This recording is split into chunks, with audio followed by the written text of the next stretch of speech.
Good afternoon, and welcome to February's Lunch and Learn lecture. Thank you so much for joining us for what promises to be a very interesting presentation. We're going to give everyone just a few more minutes to join the stream, so thank you for your patience.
If you're just joining us, thank you so much for participating in today's Lunch and Learn. We're going to give our friends just a few more minutes to join the stream, and then we'll get things started.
Good afternoon, everyone. My name is Madeline McCauley, and I work in the Programs and Outreach Department here at Enoch Pratt Free Library.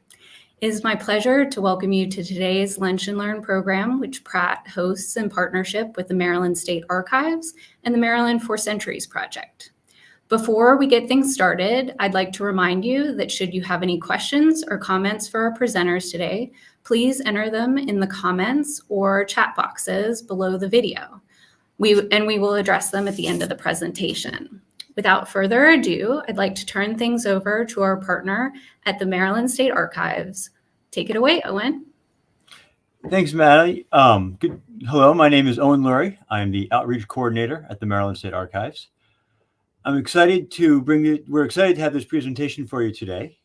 It comes from Marlena Jareaux, Wayne Davis, and Christine Bulbul. It's entitled Reclaiming Black History, a community research effort that led to the truth, a book, and hopefully change. The Maryland State Archives holds records of permanent value to the state of Maryland and serves as the state's historical agency. These lectures are an opportunity to hear stories of Maryland's people and to let us highlight the use of primary sources and the value of archives in uncovering shared heritage. If you are interested in exploring our records, I hope that you'll come and check us out. You can contact us and schedule a research appointment on our website, msa.maryland.gov.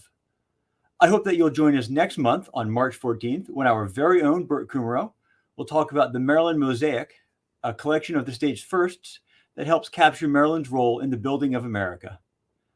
You can find a full list of programs, including videos of past presentations, on our website.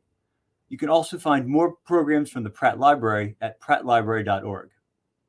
And now, to introduce today's speaker, here is Burt Kummerow, founding director of the Maryland 4 Centuries Project. Thanks, Owen, and welcome everyone to another Lunch and Learn lecture, presenting the best new research on Maryland's history. We again salute our partners, the Maryland State Archives and the Enoch Pratt Free Library, two of the very best sources of our state's fascinating 4th century history. Representing the Maryland's 4 Centuries Project, I have been introducing each month's lecture with some comments on our project to bring serious history to the upcoming anniversaries, beginning with the US 250th in 2026. Today, I'm pointing to next month's lecture, featuring our Maryland Mosaic Project. 2 years of research and review, as well as discussions with experts and enthusiasts all over Maryland, we will present the completed Maryland Mosaic and how it offers a profile that involves the entire state in the upcoming anniversary. We will be releasing a booklet, and here is, get it so you can see it. Here is a proof of the cover of the booklet, and that will be featuring 120 mosaic pieces. Now, the pieces are people, places, events, documents, objects, and buildings that were not only first in Maryland, but also first in the nation. And these pieces from every county in Baltimore City are a picture of Maryland history. Behind each of these pieces is an institution or a group that can highlight this first. They can develop programs about the first, and then they can join with the others in a statewide mosaic network. Our partner, the Pratt Library, is a good example. It has a first. Not that it was the first great urban library, but that it was the first in the nation to open its stacks to all races and creeds. Now it can celebrate that first and then go on to explore its role as a model for other libraries in Maryland and beyond. The Mosaic will give Maryland, it's a small state, but it has a big history. It will give it a special brand among 49 other states. And I welcome you to join me on March 14th, where we can explore this project. So much of our Maryland Mosaic has been the product of the important local history that is coming out of our communities. And today we have a good example of how local history works and how valuable it is to the whole history community. It also treats us to the joy of discovery. When I joined the staff at historic St. Mary's City years ago, I was quickly immersed in the work of Dr. Lois Carr, a great pioneer of truly local history. But that history happened to be 4 centuries removed from our world.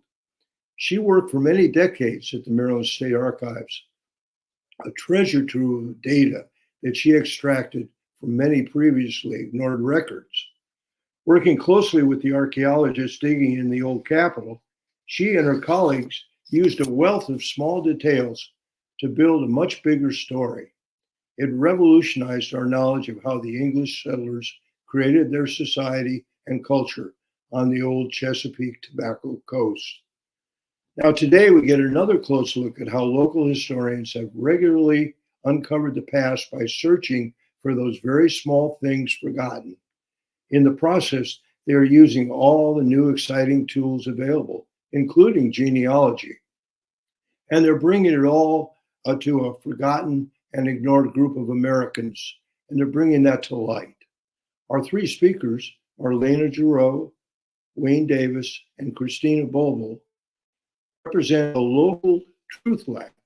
This lab has used many tools to make the history of Ellicott City so much fuller, so much richer, and so much more interesting.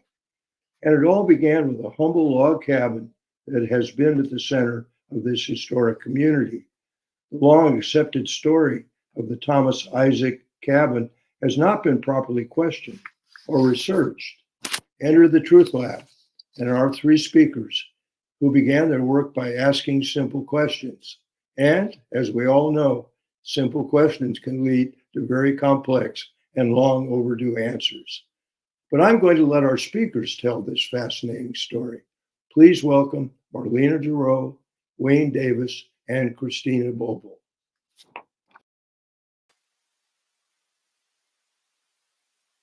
Thank you, Bert. That was a wonderful introduction. Wow. Let's see. I am going to, start right away here. Let's see, slide 1. There we go.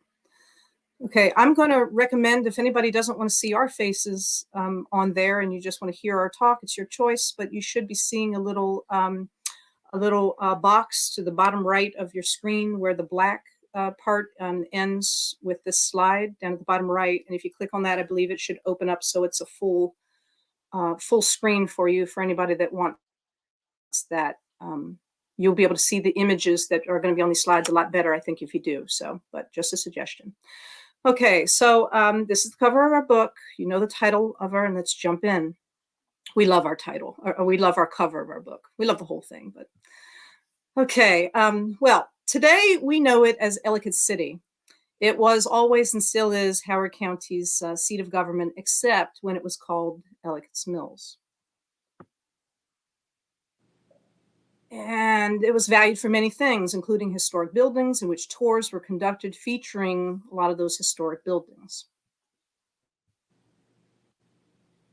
including an old log structure on a small side street off of Main Street, right in there. I don't know if my cursor is showing for the screen there, probably not. And then, as you can see here, by 1977, it looked like this. And it was valued by the private owner and others, except for an inspector who threatened to take it down and to bill the family whose property it was on. Preservationists embarked upon a campaign in order to raise funds to save the building. This is a postcard that was created by them in order to help raise funds for those preservation activities. And on the side there you see that that's the back. It's just the back upper left corner of the back of the rear of the postcard. Thank goodness for the African-American family landowners, they were called the Stantons, who donated the structure to preservationists despite a negotiated sale falling through. The plan was that they'd work with the County Rec and Parks to develop a site plan for the structure someplace else. It was disassembled and stored until plans got finalized. This is a newspaper article, as you can see there, from 1980. And in 1988, it was dedicated to Howard County, and it got a new name, the Thomas Isaac Log Cabin. And the story of it being from the 1700s, that's when it started appearing.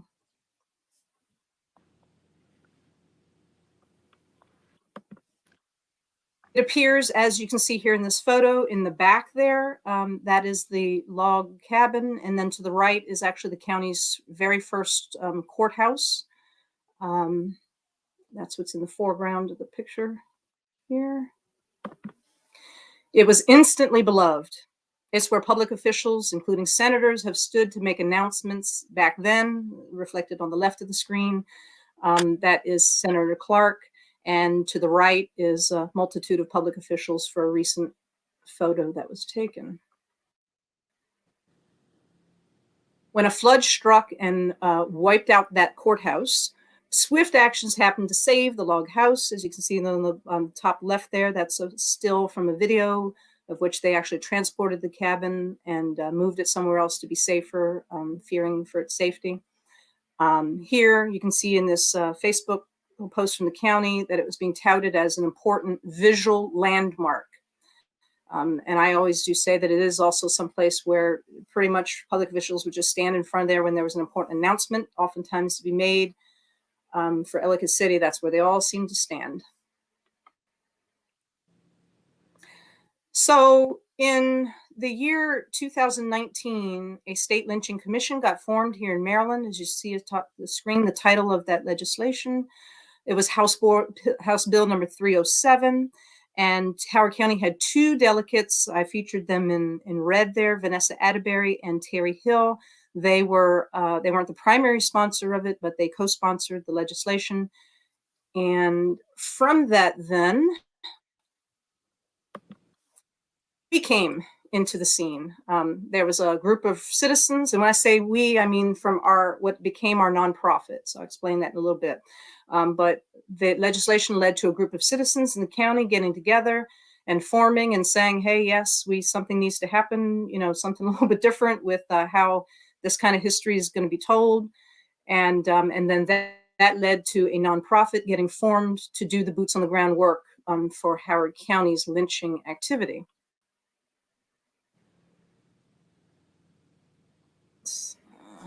Then, preliminary research by the nonprofit found that Jacob Henson was listed with others on an 1890 deed as being associated with the African Methodist Episcopal Church. This is the county's last recorded lynching victim's father. You can see in about halfway in the left-hand side in that box that it has his name along with a couple other fellas with him. And then that led to viewing and doing some searching, found on the internet, the website created for St. Luke AME Church in Ellicott City. It contained information suggesting that the Log Cabin was their original church erected by church trustees. In the block there that you can see that I have highlighted, they are aware that there was the year 1860, but there was a little commingling of data and stuff. And in addition, it also mentioned the future date of the current structure is someplace else. It is catacorner from the cabin now. And they had on their website, they still do, that 1896 is the year that they got it. And that information is also, that's incorrect. And they were missing Jacob Henson out of that story.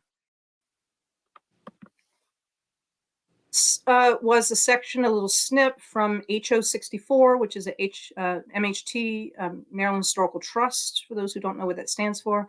One of their inventories. HO signifies Howard. Each county has, in jurisdiction, has a 2-letter signifier in front of the inventory number to let you know it's coming from that jurisdiction. And what you're seeing there is this was the information, ownership information that had been created for HO 64, which was designed to capture then the information regarding what was sort of what was the ownership of that structure. It's definitely incomplete, and it's 1000% was missing a lot of information, as it turned out. In addition, in other area of HO 64, there was nothing actually that's in HO 64 that substantiated the circa 1780 date and narrative that was commonly circulating about that structure. There was nothing certain, in fact, pretty much in this document that for a building that had so much importance and so much value and significance, it seemed, for people. And there was nothing in here that substantiated the statements that I just showed on the screen that were from the church. In fact, I will say this too, when I met with the church too, they were under the misbelief that their land for their current property had been given to them. Someone in the realm had told them that their land had been given to them from an Ellicott. And that's not the case either. So, okay, so a process was born to see if some history mysteries, is what we call it, could be solved for the church, for the county, and for the community. Long-held beliefs that are possibly being disturbed usually do require more than one face and a name, oftentimes, to be able to do it. It always helps to be able to insulate yourself and, have a crew with you if you can get one. Everything strength in numbers, as they say. So formed a group of researchers, and it's pretty well known that the resistance to the work that was already going on with our nonprofit's work that was coming from surprising places. We just knew that we were going to have to. It couldn't just be one name on this thing. So what happened next was that the nonprofit got started, and I am the executive director of Howard County Lynching, Truth and Reconciliation. And so this part here of the presentation just gives a little bit about that information. I'm going to generally say throughout this presentation that you'll see so much more in our book, so much more. This was brutal trying to figure out what to whittle down and what to put in this presentation. So hopefully we captured some of the highlights and make you all very interested in what we've done.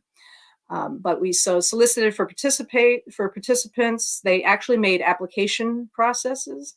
There were people who applied that were not able to be part of it. Modules were created, which I'll explain in a little bit. And there's a pledge that got created. It was non-negotiable. It was a requirement. Everybody participating had to be part of it. I'll say something about that in a little bit too. We met virtually for about 9 months doing this. We did things like not using our last names, no titles, none of that.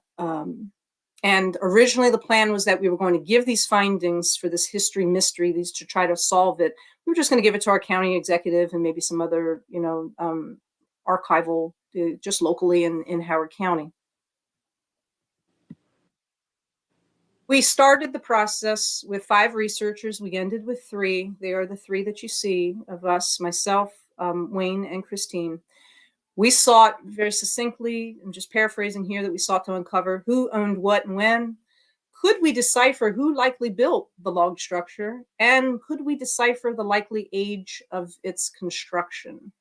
It's pretty much what we started with. Now, the pledge, the whole entire pledge is in the book. I'm not going to show the whole pledge and everything else because I just want to pull out the most important part. The most important part of the pledge, one of the most important, probably was also maybe one of the hardest ones for us all to have to abide by. And we did have a co-facilitator that's a member of our nonprofit who agreed to hold us all accountable to this pledge too. That she also, her name is Lynn, who also helped to try to co-create that pledge and fine tune it. And that is this. First of all, she put that in how we do our work is as important as what we actually do. But that part that's in bold there, that's highlighted, that we had to remind ourselves and constantly remind each other and keep each other and put us in check and check each other on this. The theory cannot drive evidence. It was one of the most hardest things, but it was the most fruitful thing that we could have done with this. And I know it panned off in pay dirt. We hit pay dirt because we held to that rigorously. Now, the work that we did. What I'm showing you here is, this is a picture from the table of contents from the book. At the first top there, you see is broken down for this first part into 2 sections, the investigation and the ownership, and then investigation to the age. For the ownership, it was broken down into 5 modules that were planned ahead of time. They were created by me for the researchers to follow, and the sequence, this was the sequence in which these data, these different sets of data and different types of data were introduced. We went in sequence. So when we did 1, then we went on to 2, only when everybody said that they were finished with 2, then they would go on to, then we would move collectively to 3. Only when we went through all of them in a first draft did we jump back after we had viewed everything separated. So to show you what module 1 looked like, so we all had a shared Google Drive, nonprofit's Google Drive. And that's where we shared resources and dumped things and so forth. I might be triggering the rest of my co-authors if I show this. It might be, oh gosh, not that again, and everything. But this is a screenshot that I took of, and these are just some of the thumbnails on the Google Drive for some of the things that were in that module in the folder for module 1, which was photographs. They were photographs from newspapers, articles, other source. Yeah. And then, as I said, before moving to the next module, questions were asked, observations recorded, and this is what it looks like. At the end of each module, we would have these, what we called section takeaways and conclusions. And the conclusion part was after we had actually gone through the whole process, and then we went to go writing and everything. Then we made the conclusions here for each section here. But one of the ones there that I'm going to note specifically for Chris, and she brought great value to the team, but in this area here, she actually got something that the 2 people that are known for research, and that's Wayne and I, we're the ones in the stacks all the time, but we didn't catch this, the number 3 there. So why do the pictures of the original cabin show that it had 2 windows on the 2nd floor, but the reconstructed only had 1? That was that was something that made us, wait a minute, oh gosh, and everything. So But this process, then again, it helped us to keep track of what was being answered, what were our questions, what was being answered, and what we then still wanted to know. But then her question and then these questions about, was there archaeological dig done on the property? These kind of questions then led us to making inquiry that led us to find things like this. So this got our confirmation that archaeology indeed had not been done on the structure before it was dismantled. But this historic American building survey was done in 1976. And it's a longer document. There's 2 parts to it. So just showing you this part, and I will show you one section of it just to show what they did, along with taking a few pictures of the exterior. No interior photos of it, unfortunately, but they also did things like this for it, which was really nice to be able to see a different view, for people that you knew were standing there, from this case, Catholic University, people that were standing there that were actually sketching and measuring things and so forth. The other thing that happened is that when it was pretty clear that, no archaeology was done, this was really important too, that we got, actually, or I got Julie Shablitsky from, she's the chief archaeologist for Maryland State Highway Administration. And I reached out to her, because, well, you get an archaeologist, so with good credentials, everything, the best that you can find. So I kind of figured, okay, let me reach out to her. And thankfully she answered everything. And she sent in an email something, and just the highlight of this, that for this presentation, is for her to say, the best way to date a building like this, your cabin, is through archaeology. But since the cabin was disassembled and moved, we have lost that data set. The other best method, as you know, is your archival research. I kind of felt like, okay, good. That's all right. That's a huge thing of legitimacy for us then to say we're going about it the right way. So,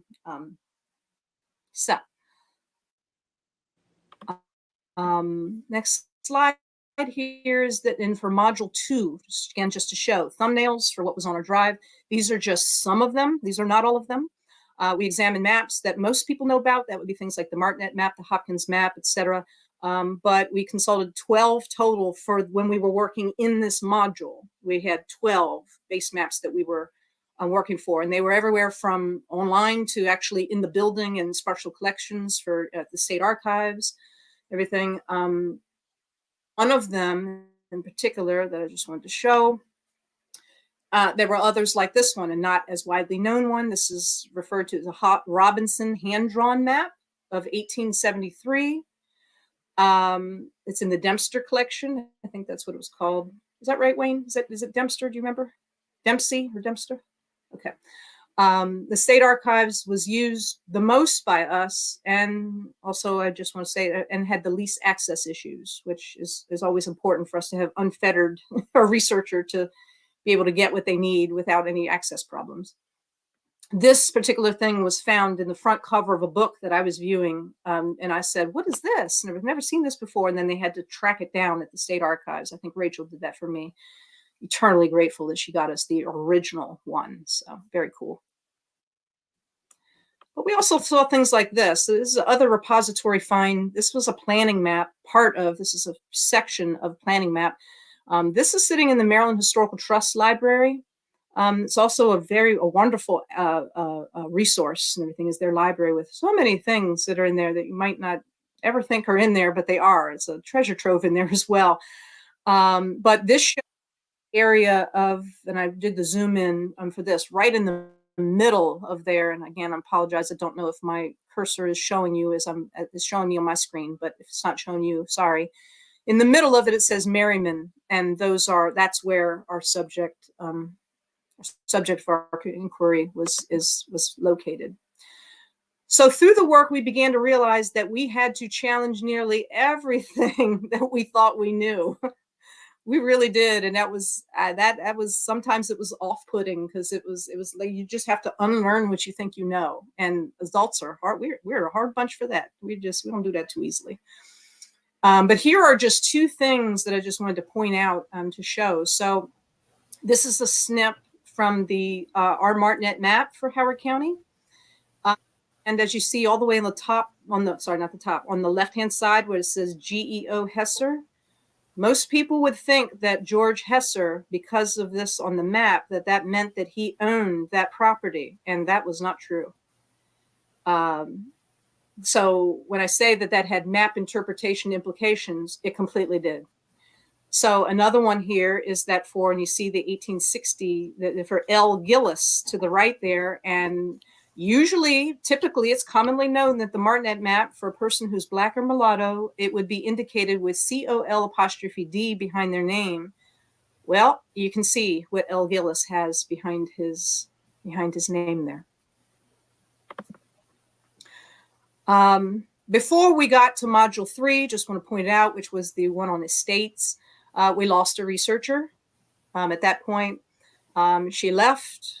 And the co-facilitator, that's me, she left me with a chain of title, which the nonprofit, we consulted with a nonprofit about it. And out of an abundance of caution, we really wanted to work really hard to protect this process, because we kind of felt like this was something special that we were doing, that other people don't think of do it this way. And to protect the process and the integrity of it, we had made the decision to refuse to acknowledge. We didn't open it. I didn't open it at all. I didn't want it tainting me. I wanted us to organically go through with these people that had committed their lives for 9 months. Every week, I think we were meeting. I wanted us to be able to find it and to do what we do. And I think that was the best decision for us to do. That material did end up surfacing elsewhere in our county in a report that was being done by somebody else in advance of these efforts, that we were aware that was happening. So we went deep, and I'm not going to read any of this off to you. I just wanted to show you that this is the name Prestige is on here. Nearly everything that we were looking at is all handwritten. I have no idea at this point, after looking at these things for as many years as I've been, for over a decade or so. I don't know if my eyesight is any better or worse for having looked at it, but it is more than a notion trying to read through some of these records. Many of them are not digitized yet, everything else, and many of them are not. There's no indexing or any kind of transcript for them. Everything stuff. So. What we did is that we created chains of title. We needed them. Everybody needed them. So we created 3 different ones. They're listed there for the 3. We had to do this for ourselves. We had, of course, but we also wanted to do it for our county and for others. Thomas Isaac had purchased a sizable piece of land from Levi and Eliza Jane Gillis in 1860. On the same day of that purchase, Thomas and Anna Isaac sold a small slice of nearby land to 5 African-American men who were listed to be church trustees. One was Levi. The other chain of title involved the Stantons' ownership and their donation of the log structure. And here is Levi and his family, recorded in 1850, right in advance of that, a year before. That purchase, recorded to be the head of his own household. He is mulatto. The M stand on everybody, behind everybody's name. He's got a small 3-month-old son named Levi also. And that was our introduction. Here he is. And then here is part of his deed when he sold the land to Mr. Isaac. This was for the sale in 1860. And I wanted to just say, because it's one of the things that when we talked as researchers for what we wanted to have conveyed in this talk today, this was not hard to find. Okay, that's what we wanted to say at this juncture with this too. This was not hard to find. The deed work enabled us to understand many things, and the highlights, just some of them, are what you see here on the screen. Things like that the property purchased for the church was different from, but near Levi's property. That meant then that the origin church for St. Luke was not the current log house. It was not the log house that's cat a corner from them. But the good news was that I hate when when somebody has to feel like they're taking away something that they might have had pride in. The good news is that they had, oh my gosh, it was like the the pride that they should have in their structure, in their predecessor, in their history from before that. It's phenomenal history that had not been known until this effort from us. So we gave that to them in advance of this book coming out so that they would have time to run with it for as long as possible before we came out and blitzed the airways with this. Levi purchases land in 1851, and it was from a free Black man named Thomas Fisher and his wife Ellen. And Fisher, he had purchased the land in 1834. We were like, I think that I can't curse on here. Well, I shouldn't. One of us on here that's on the screen here, I remember very clearly, I think I remember till the day I die, that he said, oh, and he just, an expletive when we got to that part. It was surprising. It was good surprising, but it was surprising nevertheless.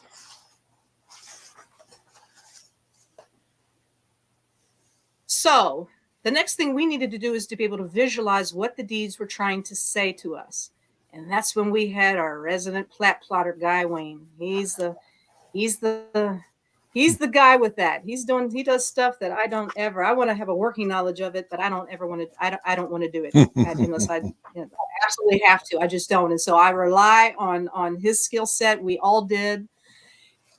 And what he did for us is that he made 6 critically important map overlays were made for us that appear in our book.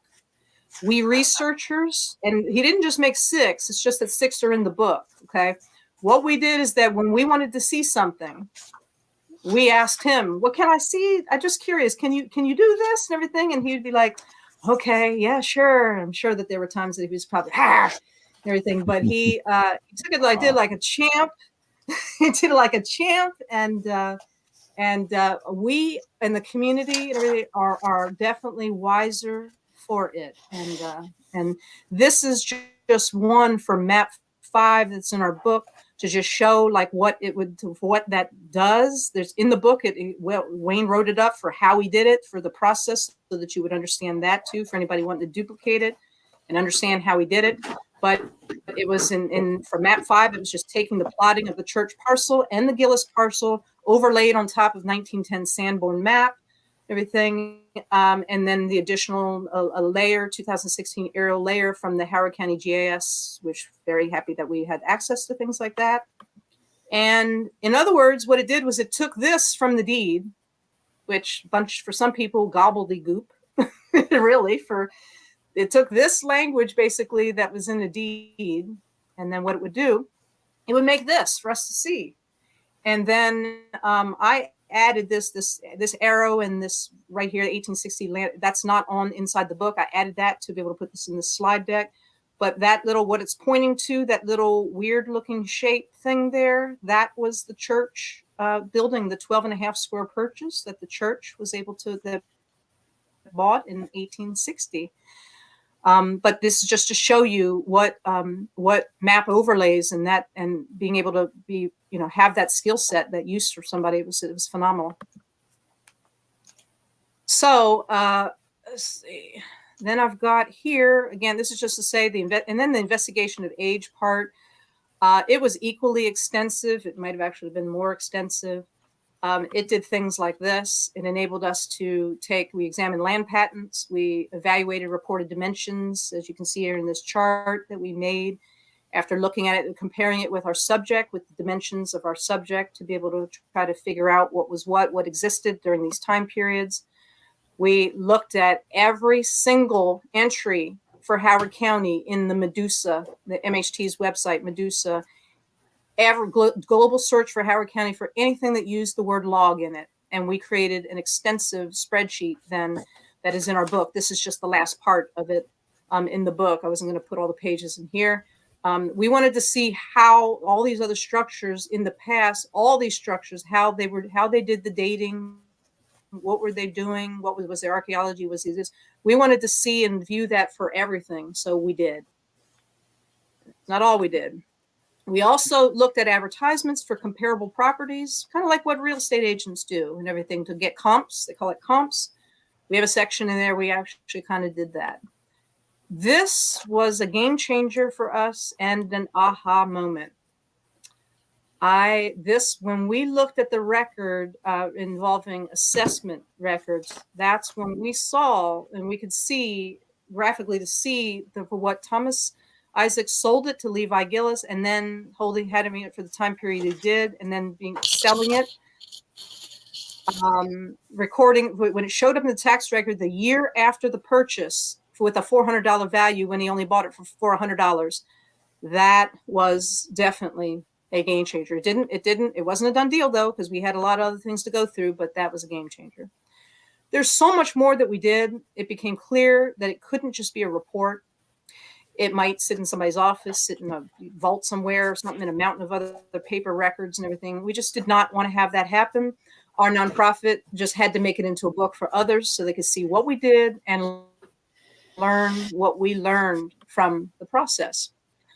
There's so much to say about the men and women we found while on this journey, but so little time today to do it.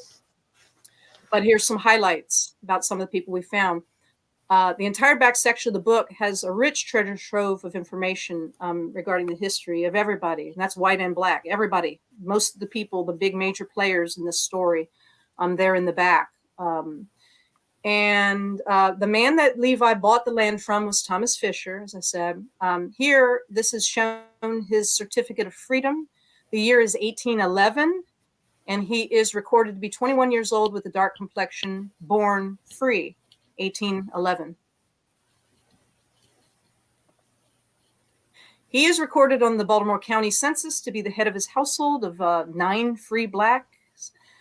This was before the B&O station was built in Ellicott Mills, and he was recorded, and that was nearby. Baltimore is right on the other side of the train tracks, the current thing. That's Baltimore. As soon as you go there, Oella, you're in Baltimore County.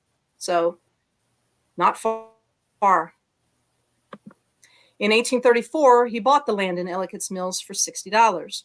In 1840, he was recorded with a household of 9, still in Baltimore County, which revealed a lot to us about whether or not he was ever living on the land that he bought. He bought this land. Was he living there? That's what we were getting at with that. And he found things like this. In November 1843, Thomas Fisher stood trial in charge of inducing Dorcas Ward to run away from her enslaver, who was Di Worthington. He was adjudged guilty. He entered the penitentiary at the age of 48 for a term of 3 years and 8 months. He was 5'7". He was noted to be originally from Montgomery County with his residence in Baltimore County. He exited the penitentiary on July 17, 1847, with time served. Here he is on the 1850 census, recorded head of household. He's 62 with his family. In the household also, someone named Diana, listed to be 105 years old. He sold to Levi Gillis his land in Ellicott City the next year. On February 18, 1858, Thomas Fisher died at age 73, but here's an obituary in the newspaper for him. And I have this in here. He was reported to have worked for the Union Manufacturing Company for 46 years. The president of that company left Thomas Fisher stock in the company in his will. Here is the man's will. This isn't in the book, by the way, this part here. The obituary is, but this part didn't get put in. Everything. But anyway, I put it in there. I just wanted you all to see it. Mr. Miller predeceased Thomas in 1849. This is the part of the will that's mentioning in here 10 shares or if it's equivalent to Thomas Fisher. And we were, again, like, wow. These are things people don't know. We also have things like, here's Jacob Madden, who had been freed from enslavement by Andrew Ellicott Jr. The year was 1841, and a price was paid of $200 in order for Jacob Madden to have his freedom. Yes, it's the Quaker Ellicott family that we're talking about here. Here's another thing from our book. James Bricard, another black man in Ellicott Mills, had a retailer license and a business in 1842, along with Jacob Madden. Here's James Bricard and his wife Mary suing a white man for trespass in 1843 while being represented by their legal counsel. Now, slavery was definitely a factor in Ellicott's Mills, as it was elsewhere in the county and in the state. One of the church trustees, named Lemuel Govans, was recorded in the 1860 census to be a free man living in the household of B&O mechanical engineer. This is his children, his wife and his children are in there. They were being enslaved by someone nearby. And in 1867, when slavery was abolished, this is her placing her name on the list of people who wanted to be financially compensated due to her perceived losses resulting from emancipation. Daniel Hopkins, another person who's a church trustee, he had it's either him or his son. We can't figure out which one it is. He did have a son by the name Daniel Hopkins too, who was rather young. But while the Civil War was going on, this is a court case in Howard County, larceny court case. He was adjudged to be guilty, and the sentence was sold for 18 months into slavery. And here's all the information for how the payout, it was $40 is what the sale, he got sold by the sheriff. And this was on the courthouse, the currently existing one that's in Ellicott City on top of the hill. That's where this happened. So many myths are dispelled by our books, but there's also, of course, we have facts. We're breaking down the barriers of the myths, but we also have so many facts. Here's another one. So this is a personal favorite of mine too. Levi and his wife could write. This is the deed that has and their signatures. They don't have X's for their signature. He and his wife signed the deed in 1860.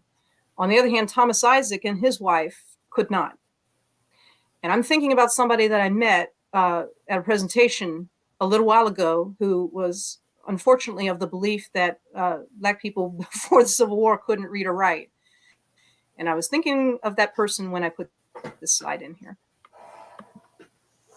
So we have these things going on now where just wanted to show you this, the European settler narrative that's with the log house, it has crept everywhere onto various websites. It's everywhere. This is old Ellicott City. This is their website. It reads that the house commemorates the early stages of European development. Here is the Howard County Visitors Bureau. It was adopted by the Howard County tourism folks. Same general language about this, 1780. European, such and such. It has also found its way to the State Office of Tourism, where it's sitting. This is with the National Road, in which the structure is being called that it was served as a National Road way station. Now, I just wanted to show what the definition of a way station is. A place where people can stop when traveling from one place to another.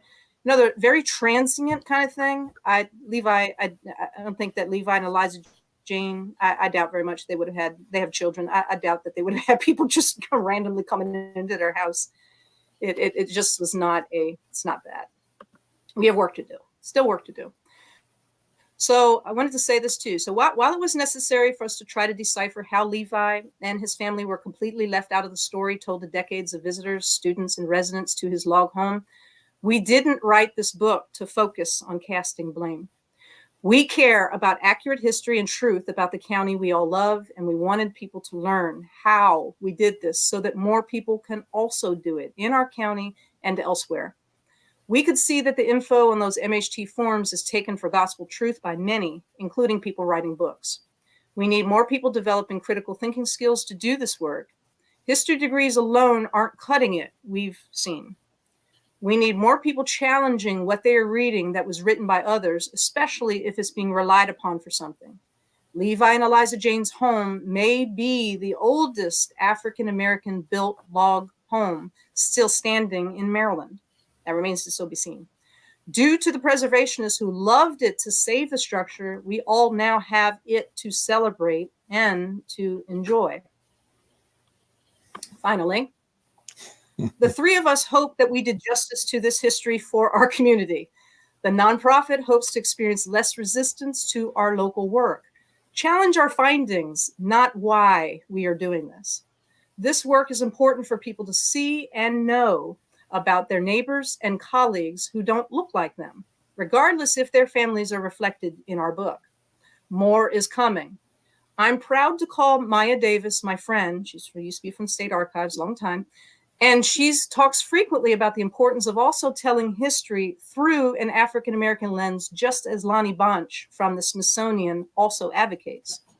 We are thankful to our county Rec and Parks people for deeming our work significant mid-2023 and beginning the work to make a new story for visitors and residents to experience about the house where the Gillis family lived before Thomas Isaac bought it as an investment property. We were delaying the release of this book to provide every opportunity for them to be in tandem with this history push out, and the nonprofit shared findings with them as at least 3 rounds of editing were done by our nonprofit prior to hiring a typesetter for publishing the book. New people in the equation cleared the bureaucracy, thank goodness. The cover has a special meaning, and it's on purpose, and was painted by a young woman who grew up in our schools not hearing any local history like this. We hope to change that too. For the unnamed woman who told me a year ago that the narrative isn't balanced in the county because history is told by the victor, local narratives haven't been balanced because certain history wasn't deemed significant. We have now changed that. Thanks for taking your time today to hear how we did this and how we found Levi. We hope you all found it to be significant. Please buy the book. There's much more information in there than I could have ever told you in this period of time. Thank you so much to Marlena, Christina, and Wayne for such a poignant and important conversation and information. I'm going to allow our audience a few additional minutes to submit any questions they might have for our presenters. And during this time, I know Marlena had wanted to give us a little bit more information about where our audience can access the book, and also how you might contact our presenters from today. Yeah, so I put on there purposely on the screen there. There's 3 sales avenues for us right now. One is our nonprofit store, which on the bottom left of the screen there, that is the web address that will take you straight to the store.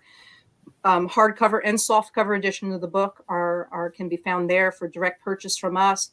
I will just say that gives us the most money too, but it does make me have to go to the post office. But anyway, and then to the right-hand side, the book is also available, hardcover and softcover. Barnes & Noble has it also. And for anybody that's local to Howard County or in Ellicott City and specifically, I mean, you can order it and have it shipped to a Barnes & Noble store. Howard County has 2 of them. But you can also go to Backwater Books. They are right now our exclusive brick and mortar because it's right down the street from the cabin too. So, and let me say this: we call it a log home actually. So we changed that too. We prefer to call it a log home. Everything back in history at the time period that these records he's showing for the first time, they did not refer to it as a cabin. They referred to it as a log house, this log home in those records for that time period. So to keep with the history, we do the same thing. So. We had a question about whether or not your book is available through Enoch Pratt Free Library or our Marina service. Unfortunately, right now it is not available. You can always request titles. It is at Pratt. No, it got dropped off to the woman who runs the Maryland room. Yeah, it's there. Oh, fantastic! It is. Yeah, it is. Now the thing is, it is a reference copy. It is. They received the big Kahuna one and everything. They have a reference copy of the book. So yes, it is available. So that means you have to use it here at Central in the Maryland room. Yeah, unless somebody wants to get some more of them. But yes, I. Great, thank you for telling me that, Marlena. It's also at the Maryland Center for History and Culture. It is, there's a reference book. The reference copy is there. There's also one at the State Archives. They were the first one to get it, actually. And it also is sitting at for those that know the value of the library that's across the street from at the Court of Appeals building. They have a library there also, which has some interesting history as well. So there has a Howard County shelf there, and now our book is it's there too. We have another question that says, can Wayne talk a little bit more about the map overlay process? Sure. I have a description about it in the book. Just want to let you know I didn't figure this out all by myself. I had a wonderful resource, Jody Fry, You could look her up, Fry's Emporium of Amazing Knowledge. She has a website, and she had digitized all of Anne Arundel County and Howard County original land patents. So that was a very important file.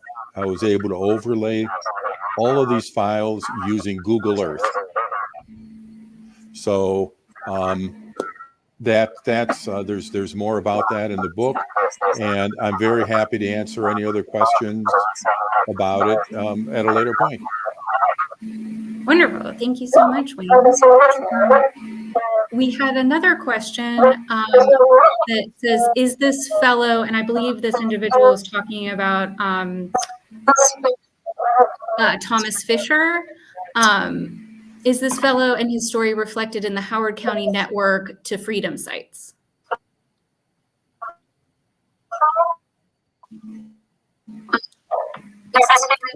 You hear me? I'm just going to say this. Yes. We are, I would just generally answer the question, say, not yet. Yeah, so there's a lot of inquiry going on about the Network to Freedom, about resistance to slavery and so forth, that our nonprofit is a separate program. Everything, we're actually working with the school kids on a pilot in the school system on that. So, but I'll just simply say, not yet. Because he's not the only one like that. I have several stories like that, yeah. Okay. We had another question that says, other than Thomas Fisher, did you encounter any specific stories that really stood out to you? And I think that was before you had gone through a number. Sorry, can you say the last part of the question again? Yeah. Other than Thomas Fisher, did you encounter any specific stories that really stood out to you? And I think that was addressed to all of you. Chris, you wanna take a tackle of that first? You have anything? Yeah, I think all the people that we list in the back of the book are incredibly fascinating, and I'm hoping that somebody does continued research. I kind of think Marlena's group will be doing some, but Levi, I would love to know what Levi did after he sold the cabin to Isaac. We know he went to Pennsylvania. We know he came back to Baltimore, but some details more about Levi when he was back in Baltimore. He started another church in Baltimore. The Stantons, incredible story on the Stantons. They donated this cabin, but just to look back on their history is incredible and amazing too. The people, we talk about structures and they're important. They stand there, but behind every structure is a human being, and people are important. And truth about those people is extremely important. Great. Thanks, Chris. Someone asked, are descendants still living in the area? Well, we were very happy to feature, there is a gentleman who's on the State Commission for African American History. This is, Levi is his descendant. I mean, ancestor, sorry, he's a descendant. So there is something that he provided when I reached out to him. He provided us something from his private collection that is photographed and is put inside of the book. Everything. So the answer is yes, there are. And yes. Great, thank you. I did want to, if I can jump to for a second, because I see the questions for a second. Can I just answer some? I did Sydney, I just wanted to, because I know Sydney. Hi, Sydney. Did you find anything about who Fisher's parents were and when and how they achieved freedom? Were they also freeborn? I will answer you on that too, Sylvia. I don't, I'm tracing down that, the mother that was in that record that I think is somebody's mother. So I'm zeroing in on it, but I don't have the answer yet. The thing is, it's an interesting inquiry line as a historian to see the difference between, because I think that that's also an assumption too, that everybody Black that's here, that they all, if they were free, then they got their freedom. And that's simply not the case either. It is the case for, yes, a lot of people, but it is not the case for everybody. There are people that came here to this country that are Black that they were never enslaved. Everything. So I'm working on it. To answer your question. Thank you. I'm sorry to take you out of turn. I saw her. Thank you so much for calling that out, Marlena. And being mindful of time, I'm going to take one final question. And can you say more about what you suggested was opposition to your work?